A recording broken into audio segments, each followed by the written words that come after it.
Dans le cadre du Master MES 2, Florent, Julie et moi-même avons souhaité organiser une soirée sur le thème de l'ouverture des capitaux officinaux. Nous remercions le docteur Dominique Crier, directeur de la formation, d'avoir accepté ce thème. Nous remercions les intervenants ici présents, dont nous avons l'honneur d'accueillir Monsieur Deletoile, expert comptable du cabinet ARICMA, Docteur Arnaud, Docteur Louis, Docteur Cocheteux, Docteur Devilliers et Docteur. Nous remercions également nos partenaires financiers et logistiques qui nous ont permis de réaliser cette conférence, le groupe IFAR, la BNP et Phoenix. Et merci à vous tous d'être venus aussi nombreux. Julie vous présente maintenant l'objet de la mise en demeure de la France par la Commission européenne. Donc bonsoir. Donc la Commission européenne a engagé une procédure d'infraction à l'encontre de la France. Elle a mis en demeure la France de libéraliser son secteur pharmaceutique parce qu'en fait, d'après l'Union européenne, les lois françaises sont incompatibles avec le principe de la libre concurrence. Donc il y a remise en question de 3 principes. Tout d'abord, le maillage territorial.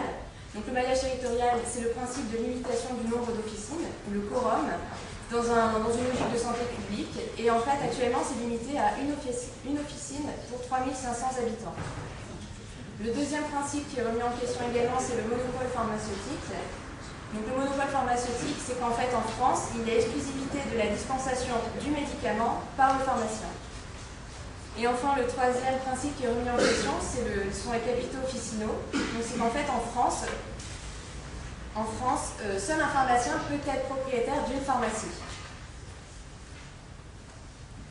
Alors par exemple, ici, on peut voir ce qui s'est passé en Europe. Donc par exemple, l'ouverture des capitaux officinaux a été réalisée au Royaume-Uni, en Suisse, aux Pays-Bas.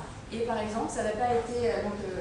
l'Autriche, l'Espagne et l'Italie ont également été mises en demeure, comme la France.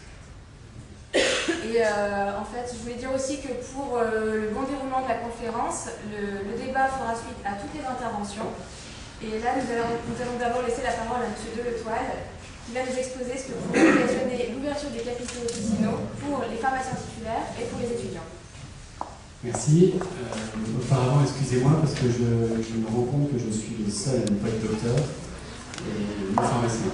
Donc, ça se soigne. J'interviens premier en qualité, c'est pas à moi de dire, de choisir pour la profession un mode d'exercice dans l'avenir. J'ai simplement une opinion, une observation de ce qu'on peut faire dans notre pays, et puis une certaine logique. Et simplement, je souhaite d'abord brosser le contexte pour animer le débat qui va suivre. Alors, je voudrais situer d'abord les raisons pour lesquelles, à mon sens, on va vers une ouverture du capital. On en verra 4 essentiels, et au-delà de ça facilitera le débat ensuite, parce qu'on verra dans le sujet qui nous occupe ce soir, menaces et opportunités. Ça veut dire que ce soir, il y a des gens qui sont menacés, donc qui se sentent menacés éventuellement, et puis il y a des gens qui supposent en tout cas des opportunités. Donc qui est menacé de disparaître ou pas, qui peut saisir des opportunités. Il y a beaucoup d'acteurs à la pharmacie. Il y a des acteurs, si on fait un environnement rapide, le pharmacien est entouré par des laboratoires, il est entouré par des grossistes, il est entouré par des groupements, il a des clients ou des patients, il y a la sécurité sociale, enfin ça fait beaucoup de monde, il y a des prestataires de services qui sont intermédiaires, avocats, experts comptables, banquiers, journalistes. Ce serait tellement bien s'il n'y avait rien qui changeait, mais malheureusement, a priori, cet environnement très classique que l'on connaît depuis plusieurs années va sans doute changer de manière radicale. Alors, les raisons pour lesquelles ça risque de changer, il y en a 4 essentielles. La première raison, elle vient des pharmaciens eux-mêmes. Pourquoi les pharmaciens eux-mêmes, excuse-moi Pascal si tu réagis, les pharmaciens installés eux-mêmes. Alors je vais laisser à la fin de mon exposé une grande place pour les jeunes pharmaciens en passe de s'installer, parce que je ne les oublie pas, et je pense que pour eux aussi il y a des opportunités dans ce qui va se passer. Les pharmaciens installés. Si on fait une petite rétrospective, excusez-moi, de ce qui a pu se passer ces dernières années, en termes d'évolution de la rentabilité des officines et de valorisation des officines, très clairement, la rentabilité des officines a augmenté de manière significative jusqu'à fin 2005. La valeur des officines a eu la même tendance. 2006 c'est un peu différent, 2007 également, mais en tout cas avec des pressions certainement un peu spéculatives, on peut comprendre que les pharmaciens installés ont intégré intellectuellement le fait qu'ils ont constitué un patrimoine professionnel tout à fait significatif. Et il y a un Dakarois qui un jour m'a dit, il n'y a que les gens qui ont du bien qui ont du mal.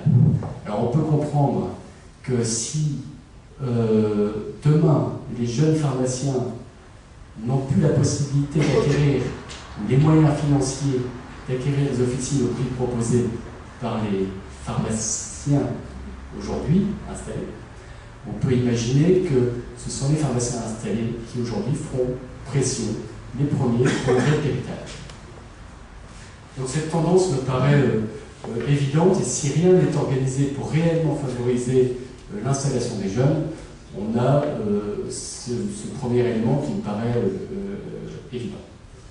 La deuxième raison, c'est pour moi, aujourd'hui on a une pression très forte des spéculateurs, c'est-à-dire des gens qui n'ont de près ou de loin rien à voir avec la profession. Il y a des spéculateurs aujourd'hui qui misent sur la pharmacie parce qu'ils voient dans la pharmacie une possibilité de faire rapidement de l'argent, donc c'est de la spéculation pure, qu'ils imaginent qu'on peut faire rapidement de l'argent et qu'ils pensent aussi qu'elles seront, à tort ou à raison, ça reste à discuter, mieux gérées que par leur propriétaire actuel. Donc effectivement, ça reste un secteur qui peut être porteur et à développer. La troisième raison, elle est insidieuse aussi. Sur le plan économique, très clairement, la profession a pris une orientation commerciale et financière. À partir du moment où vous avez mis en avant, vu de l'extérieur, excusez-moi, je ne suis pas pharmacien, mais vu de l'extérieur, la profession a pris une orientation plus commerciale et financière que médicale. C'est-à-dire que si vous êtes perçu comme des distributeurs de médicaments, vous devez accepter les règles de la distribution. Excusez-moi si ça déborde un peu ce que je dis, mais il n'y a pas de plaisir sans risque. Ça animera le débat. On voit mal pourquoi, et par ailleurs, on voit mal dans ce contexte, si on est dans la distribution, en quoi le fait d'être propriétaire d'une pharmacie me permettrait aujourd'hui d'assurer en tant que pharmacien un meilleur service que si je ne le suis pas. Peut-être même au contraire. La dernière raison, elle est simple, vous l'avez dit, c'est que la pression européenne, l'harmonisation, la pression est assez forte et l'ouverture du capital est a priori dans les tuyaux. Et on peut dire globalement, avec un peu de rétrospective, un peu d'analyse de ce qui se passe ailleurs, et même dans les autres secteurs de la distribution,